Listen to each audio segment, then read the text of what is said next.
Have you ever belonged to like a commercial weight loss program or a support group or even a Facebook group focused on weight loss and found yourself confronted with people that have these success stories and they make it sound like their weight loss journey was so easy, so fast and easy, no problem.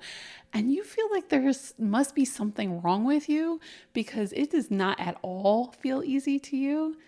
It reminds me of this scene from the movie Central Intelligence with The Rock and Kevin Hart.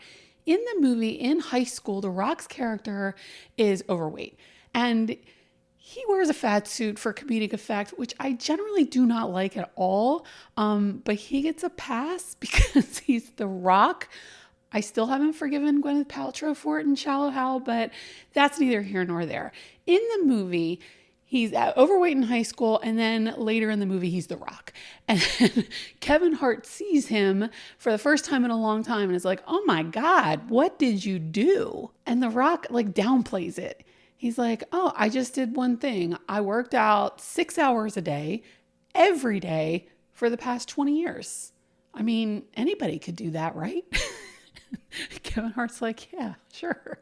And that's sometimes what people make us feel like, right? They're like, oh, I just did a whole new diet plan. I did a whole new exercise regime. I started fasting a week at a time. And you're like, what? That's easy? What are you talking about? Those are all hard. Now, I've noticed from spending a little bit of time on social media that people love to argue with literally everything that I say about weight loss. And there's probably people right now like, no, they don't. That's how bad it is. So I'm sure plenty of people are like, no, weight loss isn't that hard. And honestly, my content probably isn't for you then. I mean, truly, go with God. I am not your person because from my perspective and my experience as someone who was obese for a really long time and had a really hard time solving that issue, I consider it very hard. Anything that takes someone decades to do, by my definition, is freaking hard. And who am I to be talking about weight loss? Well, my name is Heather Schucker. I'm a nurse practitioner turned weight loss coach. I lost 80 pounds using low carb whole foods and intermittent fasting. While I am a former healthcare provider, I am not your healthcare provider. So if you have any questions at all about something that I say, I highly recommend that you talk to your own healthcare provider to get some answers. But here's the tricky part of that hard. It's not the same exact hard for everyone. My hard and what I had to do is not the same as your hard and what you have to do. For example, I don't have a sweet tooth. It was incredibly easy for me to go low carb and give up the sugar. It was a little bit more difficult, and I still struggle with potatoes. Now, some people think potatoes taste like dirt. They don't care if they never eat them again. I feel like they're a gift bestowed upon us, and I really like to eat them, although the scale would not agree that they are a good choice for me on a consistent basis. What I'm saying is, if you are still struggling with your weight, either to lose it in the first place or to keep it off and you're fighting regain, then chances are you have probably not conquered whatever your hard is yet. What that thing is what you got to figure out in order to get through this thing. And a lot of times the hard is something that, you know what it is. You know what you got to do. You don't want to. It might be dietary. It might be something to do with movement. Who knows what it is for you? But you probably have an inkling and you probably don't want to tackle it. Weight loss is hard. And if you really want to get this job done, I'm sorry, but you got to tackle that thing.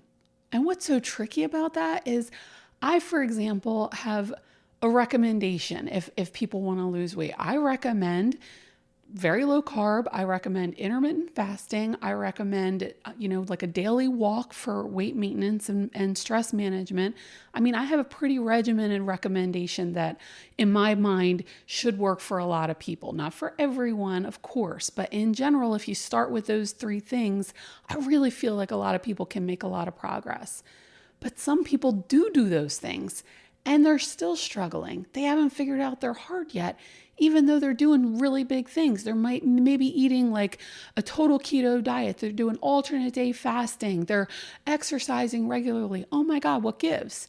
Their heart might be something like stress management or sleep. What's really tough when it comes to weight loss is, especially if you've been insulin resistant for a long time, like decades, it could be that you're doing exactly the right thing, that is curing your insulin resistance and getting to the point where eventually you will lose the weight, but you got to do it longer in order to see results. You might have to do that low carb intermittent fasting thing for months before you see this scale move.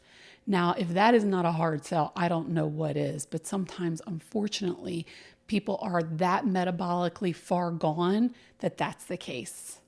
And sometimes people pick the wrong thing, right? That's a possibility too. Like when I was working primary care and I asked people what they're doing for weight loss, like 99 times out of 100, people would say, I'm eating salad and I'm exercising more. Like that is the general response. Here's the thing about exercise though. Exercise has a bazillion different benefits to it. There's no way for me to list them all. It's so good for you that it is impossible to overstate. But it is not a great weight loss strategy. It just isn't. Study after study have proven that, and my lived experience proves that as well. I lost my mom in 2015, and I started putting on a lot of weight afterwards. I was eating those feelings left and right, and my sleep apnea got worse. I was putting weight on. Everything was getting worse. I knew I needed to do something, but I just couldn't mentally deal with my diet. Like that was my coping mechanism. I just couldn't do it. And so I decided to run. She was a runner. I was inspired to do that, kind of influenced by her. And so I did, couch to 5K. And, then I had a friend who somehow, I don't even know what kind of magic she used, convinced me to tag team a half marathon with her. And then that led me to decide to try the half marathon by myself. And I trained for that half marathon and did it. And it took me like a year to get to that point, from couch to 5K to that half marathon.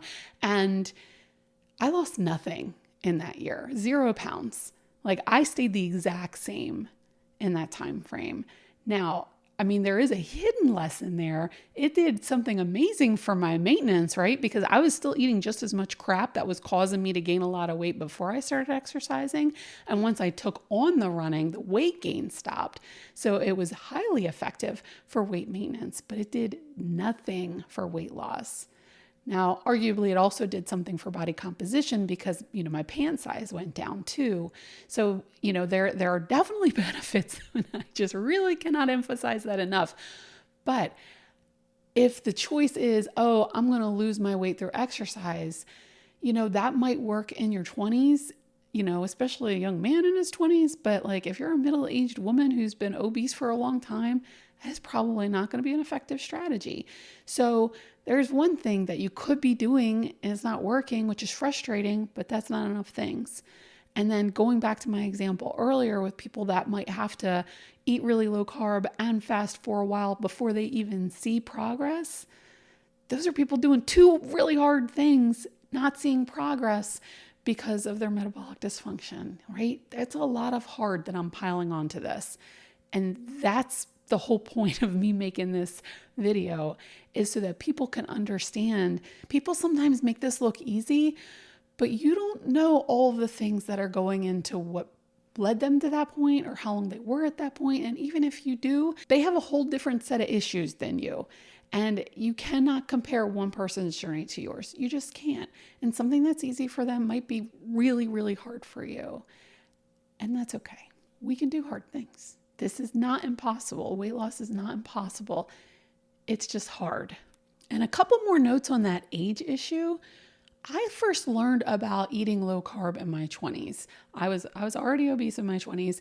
And when I tried eating low carb, which was unheard of in, the year 2000, I lost a lot of weight, using that. And it was kind of easy for me at that point. but I had the metabolism of a 20-year-old, and I did not have years and years and years of insulin resistance the way I did when I was in my 40s. So when I was in my 40s, I, of course, tried to eat low carb, and it didn't work the way that it did in my 20s. It wasn't until I added that fasting piece until I started seeing the amazing weight loss benefits. But I also had to do the low carb in order to be able to fast. So I don't even think fasting by itself would have been enough for me. I think I needed both of those things.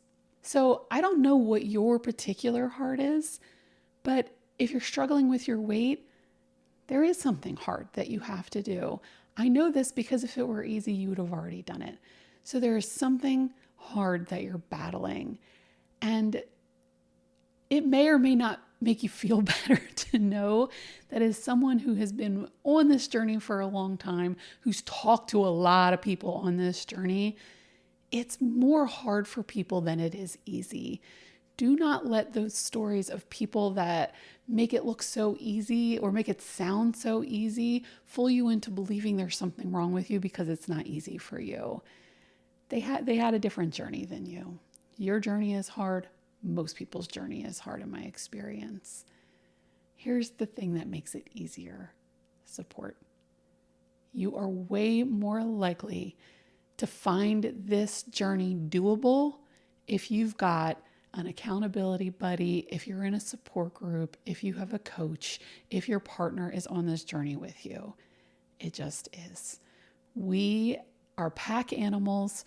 We find things easier to do when we do them together. So that is my biggest piece of advice to make this journey easier for you. Make good choices.